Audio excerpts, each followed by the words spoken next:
What's next, Gaz? I don't know. I've lost the run sheet already. Oh, it's Dozer's dad joke battles.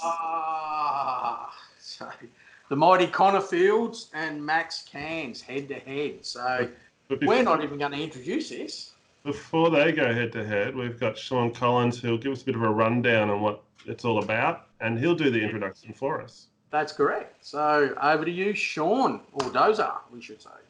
Hey, it's Shaun Collins here from Bendigo. Just letting you all know about the Dozer dad joke battle. We're going to have a few people coming on and try to battle me with some cool dad jokes. So if you think you're up for the challenge, let the guys know at ECITV. So here we are for our first dad joke battle. We've got Aussie Maxi Cairns top fueler with gold medalist Connor Fields, number 11.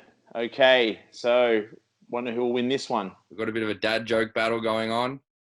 And we'll keep a counter. We'll superimpose it later on somewhere around here of how many times each of us have laughed. So if you laugh, I get a point. If I laugh, you get a point. Most points at the end wins. Stone face, bro. I'm not laughing. I got to get all my laughing out now before it starts. All right, you can go first since you're the guest. All right, I'll go first. Are you ready? Hang on. All right, I'm ready. All right. What do you get if you cross a lemon and a cat? What? A sourpuss. That's good. Did you hear about the circus fire? Was it intense? Yeah. Oh, nice. I get a point for your joke. Score. All right, you're up. What do you got for me? How does the moon cut its hair? Yeah. Eclipse it.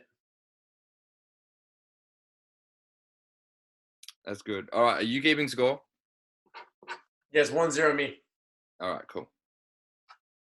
So two guys walked into the bar. The third guy ducked. Smart guy. What do you call a lazy kangaroo? What? A pouch potato.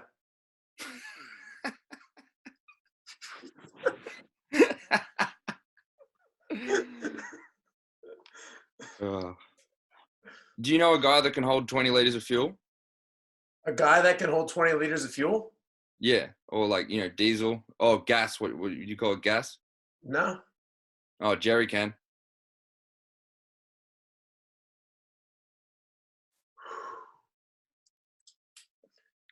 What do you call an elephant that just doesn't matter? An elephant that doesn't matter. An elephant that just really doesn't matter.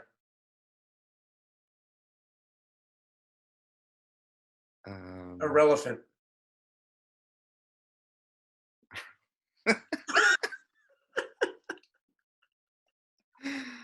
Oh. Are you ready? What does sprinters eat before a race? You should know this. Nothing. They fast.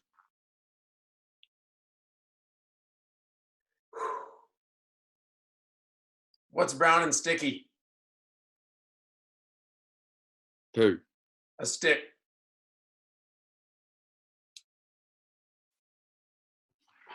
What do you call a cow with two legs?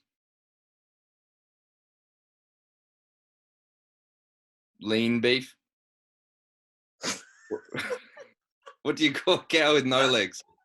Lean beef. What do you call a cow with no legs?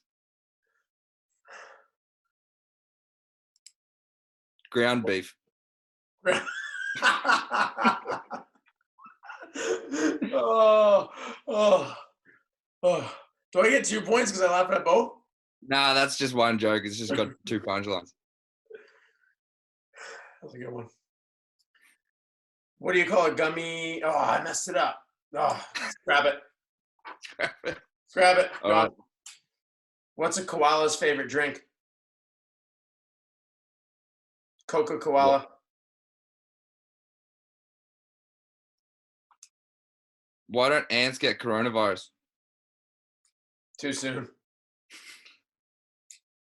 Why not? They have antibodies.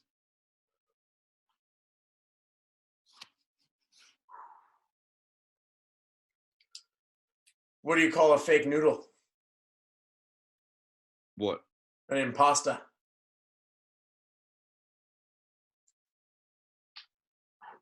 You know, you should never trust atoms. Adams? Atoms, because they make everything up.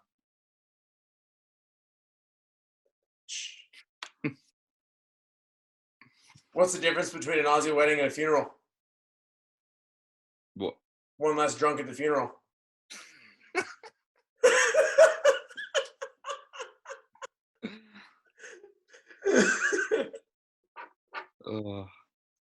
Why did the can crusher quit his job? Why?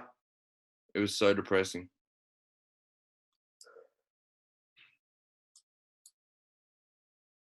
What's a cat's favorite salad dressing?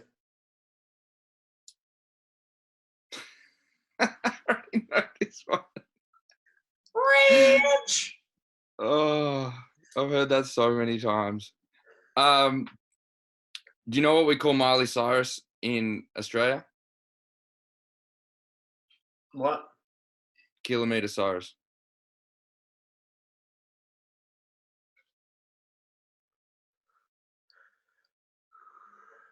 How's it going? All right, I saved my last one just for you. Mm-hmm. Did you hear about the baked beans that hitchhiked all the way around Australia? No. Yeah, they ended up in Cairns.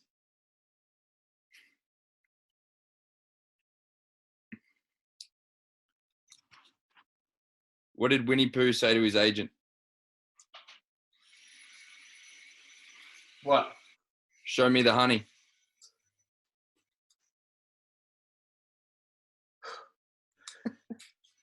Okay. After 10 jokes, the What was final the score? laugh count that I have, we'll have to go back and check the tape. 7 laughs for Max. 4 laughs for me. Oh, got smoked. Dad joke champ. You know I love a good dad joke, though, even in the best of times. I know. Well, I feel like you're a dog dad, and I'm no dad as of yet. So you've got some points on me already. This was fun, though. We'll have to go again. I'll have to give you another chance. Yeah, no, we'll go again, and maybe I think Gary and ECI, they're all doing different dad joke challenges, so go see their ones, and if we get some different guests on. Sounds good. See you, bro. Sounds good. Thanks for coming along. Haha, that was awesome, guys. Well done. That was so funny. Glad that went off. Can't wait for the next one. You're going to have to tune in to ECITV to see who we've got lined up for the next Dozer dad joke battle. Thanks for tuning in, guys. I don't know how to come back from that. Well, I thought Shane and I were a little bit funny, but yeah, that was pretty cool. That was very cool. That'll be a new regularly programmed segment. So we'll be catching up with Shaun and all the jokers from around the world, hopefully. And look, with that in mind, we've got a list of riders that we want to approach to go head to head. And but if you have got a riding mate that you're interested in having a bit of a dad joke battle with, whether you're a high profile rider or not, please just hit us up on the email address written at the bottom of the screen or wherever it'll be, and yeah, we'll set you up to jump on Skype, have a bit of a battle with someone, and have Dozer adjudicate. And who knows, there might be prizes, there might not. It might just be the fact that you're going to be the biggest fool of the night. But yeah, it's a good way to have a bit of a laugh, I think. And look, really good. Again, for someone in America like Connor Fields, who's such a busy person, and Max Cairns in Australia, to spend their time to be able to bring a smile to someone in the BMX world.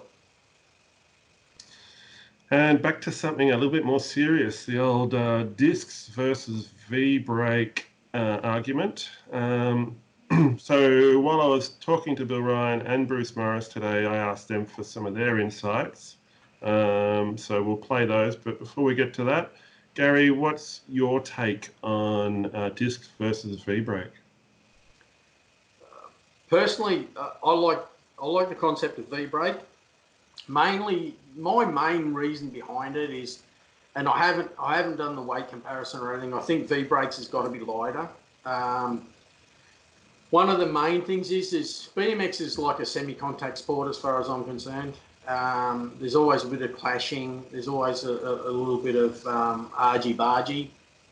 So if you've got someone that's got an edge on you and they're running hydraulic disc brakes, to give them a bit of a tap to knock a disc or to break a hydraulic line and just put them virtually out of the race, it's just so easy. Whereas caliper brakes are a little bit more hidden by the frame. They're high, they're tucked in behind the seat. They're a cable operated brake.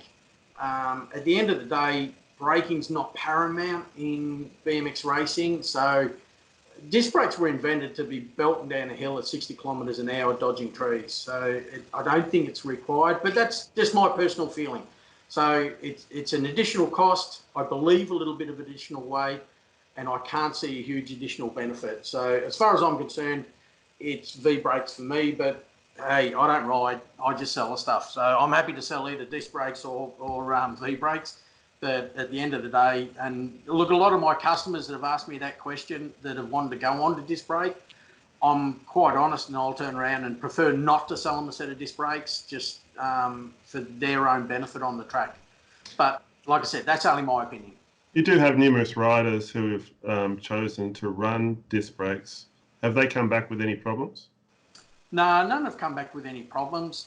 Most of them have gone against my my judgment, but I'm used to that. Like I said, it's only my opinion. That's but I'm also a guy who says I don't believe in carbon rims. So it's at the end of the day, the customers that I've had go on to V-brakes. Dean Patch is a perfect example. He went on to disc brakes because he was having so much trouble trying to get his V-brakes adjusted correctly, and absolutely loves the V-brakes. The disc brakes. Once he went over to disc brakes, all his troubles stopped. So look, there's definitely arguments for both, and I'm not saying what's right, what's wrong. My opinion is I'm quite happy with V-brakes. So. I'm pretty much the same. I can't justify the extra cost. I can't justify the extra weight, and not that I'm a weight weenie, but and then there's the risk, obviously, like you were saying, in a collision. It's not a massive possibility, but it's always there in the back of your mind, isn't it? So I've been running V-brakes for pretty much as long as they've been out. And I think I've been running Speedline V-brakes, which are a longer reach, lots of adjustment for probably at least 8 or maybe 9 years. And they brake perfectly. So I can't imagine I'm needing a reason to upgrade from that. So I just stick with what I know. Are you saying Speedline products brake? They're good brakes. That's right. There's always good brakes. Oh, yes. Okay. Do you want to get on with Bill Ryan's take first? Yeah. Sorry, yeah, definitely. All right, so we'll do that. Hit the play button, Gary. Beep. So later on, we're going to have a discussion with disc brake versus V-brake. I'm just wondering what your preference is and why, Bill. Sure. Preference for my choice for a 20-inch BMX bike is still a V-brake. And the V-brake offers a much better modulation and a much better feel. We have tried disc brakes on 20-inch BMX bikes many, many times. And while a lot of people really like those, the problem is that we have found is that it's still just too much of an on and off. There hasn't been a good disc setup that really gives you that proper modulation. It's just too much just on, off, on, off. You don't have that feathering. You just don't have that good control yet. The 20-inch wheel doesn't offer enough leverage to where there's just not a good enough feel. Everybody wants to go disc, and unfortunately, I think that's going to be where it needs to go eventually. But I think that the rotor size is going to have to decrease, and we're going to have to get everybody to lay off of all those fancy 4-pot disc brakes, and they're going to have to go with a cheaper, mechanical and just a less high-end caliper to actually try and get it to where it's funny. You know, we're going to go with a less quality disc brake to try and get the proper braking capacity that we need out of it. So to me, it's weird. We're going with an inferior system to try and get what we can get with a system that we already have. Awesome. Thanks for your input. Thank you, Shane. Oh, yeah. So Bruce has only been running them for, I think he says, a short period of time. 1 month. Sorry? 1 month. Yeah. So it'll be interesting to hear that he's a convert within a month use, which is probably really only 2 weeks if you count coronavirus. But let's watch Brucey and see what he's got to say. So with the disc versus V-brake thing, Yep. how long have you been using the disc for? Using disc now on that bike about a month. Had it set up about 3 weeks for the Aussie, so yeah, haven't ridden it too much. Got on it, rode a couple of times, and obviously then the Aussies got canned. So what did you notice initially, the difference between the disc and the V-brake? I guess the modulation, super smooth. You know, V-brakes bite a bit. I was running carbon rims and pads, disc brake pads. Sorry, V-brake pads on there, and they bite a bit. Whereas on the disc, it's very smooth, very soft touch. So what brand brake setup do you have? They're a Shimano XTR Race caliper and lever. And sorry? It's a hydraulic one? Yeah, hydraulic, yeah. Is there any problems with bleeding or anything like that? No, we've got it covered. We've done a few kits now. We've converted a few bikes and 2 Speedcos now. So yeah, we've got the Ev here in the workshops pretty much got that stuff stored. They're not too difficult. So if you had a preference whether you would buy disc or V-brake, which one would you go for? Look, I might lean towards a disc brake now, depending on the bike I was riding. My Colony Chromo is always going to have a V-brake on it, you know, if no brakes. You know, if I'm enjoying the kids, but other than that, yeah, look, I'd run a disc brake on a hardcore race bike now. All right. All right, sounds like you're busy there. I should let you go. Thanks very much for your time. Cheers, man. Thanks. Talk soon. Cheers, mate. So one of the interesting things with both of those opinions is the fact that both people, both Bill and Bruce, both commented on the modulation of disc brakes. One had the opinion that it was reduced modulation, that you get a lot more feel and feathering with V-brakes, and the other one said that it's quite the opposite. You actually get more feel and modulation with disc brakes. So again, you know, it's just how they're set up, the opinions, and what you're comfortable with. So there's 2 people who have both fairly strong opinions and both totally opposite. And this argument or this discussion could go on forever. So, and I'm sure we'll make it go on forever. We have a tendency to do that. There's just so many different variables when you're setting up brakes, like different levers, different cables, different length of cable. I mean, hydraulic hose even, and they can all affect the way the brake reacts. So it's not unnecessarily a rare occurrence that someone could be running the same equipment but get a different feel for it. So, and I suppose the disc brake pads would have a big bearing on that. Yeah. So, but anyway, we'll keep this discussion going for, I'm sure, a few more episodes.